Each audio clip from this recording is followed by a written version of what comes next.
ایران کے دارالحکومت تہران میں موجود Tehran university of medical sciences سے 7 سالہ MD ڈگری لے کر، اور وہ تمام دوست، وہ تمام عزیز، وہ تمام احباب جنہوں نے ان 7 سالوں میں میرا ساتھ دیا،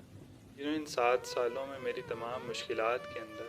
شانہ بشانہ ہو کر ان کا حل نکالا، اور وہ تمام لوگ جنہوں نے میرے لیے بہت ہی خوبصورت سی فضا قائم رکھی، اور وہ تمام لوگ جنہوں نے میری تمام مشکلات میں آسانی مہیا کی، ان سب کو الوداع کہہ کے میں اس جذبے کے ساتھ پاکستان واپس جا رہا ہوں کہ میں اپنی تمام تر صلاحیت اور وہ تمام تر سکلز جو میں ان 7 سالوں میں سیکھی ہیں ان کا مثبت طریقے سے استفادہ حاصل کروں، لوگوں کو اس سے مستفید کروں، اور وہاں جا کے اپنے آپ کو ایکسل کروں۔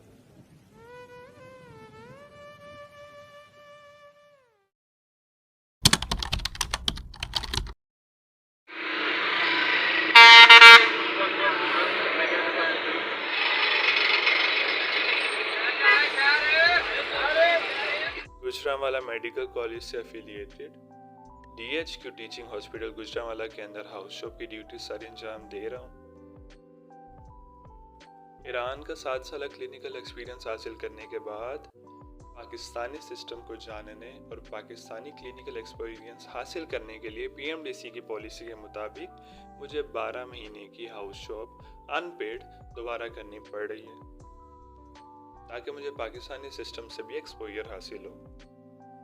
ان 12 مہینوں کے اندر مجھے میڈیسن اور الائڈ کے اندر 6 مہینے اور سرجری اور الائڈ کے اندر 6 مہینے کی ڈیوٹیز کرنی ہوں گی، اور وہ تمام پروسیجرز کو یاد کرنا ہوگا جو کہ بینگ اے ہاؤس آفیسر ہمیں آنے چاہیے۔ آج کل میری ریڈیولوجی میں ڈیوٹی ہے، اور میری ڈیوٹی ریڈیولوجیکل اپروچز کی حاصل کردہ امیجز کی رپورٹنگ کرنا، جو کہ میں سینئرز کے ساتھ مل کے کرتا ہوں۔ اس کے علاوہ پیشنٹس کی ہسٹری لینا، پیشنٹ مینجمنٹ، یہ تمام تر چیزیں مجھے کرنی ہوتی ہیں۔ اس ولاگ کے اندر میں 2 چیزوں کی مذمت کرنا چاہوں گا جو اکتوبر کے مہینے میں ہوئی ہیں۔ پچھلے سال ارشد شریف کو شہید کیا گیا اکتوبر کے مہینے میں، اور اس اکتوبر کے مہینے میں اسرائیل کا فلسطین کے اوپر ظالمانہ اٹیک اور تمام بچوں کو اور فیملیز کو شہید کرنا، میں ان سب کی مذمت کرتا ہوں۔ ہم نہ باز آئیں گے محبت سے، جان جائے گی اور کیا ہوگا۔ اکتوبر کے مہینے میں ایک اور جو واقعہ رونما ہوا ہے کہ وہ اسرائیل کا فلسطین کے اوپر اٹیک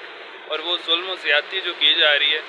اور اس وقت تمام عالمی قوتیں خاموش ہیں سوائے ایران، اقدام نہیں کیے جا رہے، تھیوریٹیکل باتوں کے علاوہ کوئی اور بات نہیں کی جا رہی، کوئی ہے جن کی وجہ سے ہم فلسطینیوں کی مدد کر سکیں۔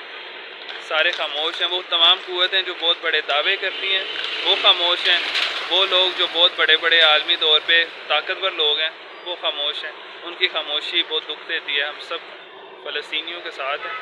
میں خود کوئی اتنی سخت اور توانائی نہیں رکھتا کہ میں اس چیز کو امپلیمنٹ کر سکوں کسی چیز کو، لیکن ہاں ہماری ایک آواز ہے، اس کے طور پہ ہم بول سکتے ہیں کہ ہم فلسطینیوں کے ساتھ ہیں، اور میں فلسطینیوں کے لیے دل سے کافی افسوس اور دکھ کا اظہار کرتا ہوں۔ یہ لشکر بھی تمہارا ہے، سردار بھی تمہارا ہے، جھوٹ کو سچ لکھ دو، اخبار بھی تمہارا ہے، انہیں مظلوم زیادہ نہیں بہنے والا،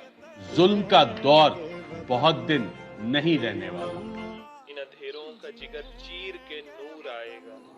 تم ہو فرعون تو موسیٰ بھی ضرور آئے گا۔ تیری ممتا پہ ہم مر مٹیں گے وطن، تیری ممتا پہ ہم مر مٹیں گے وطن۔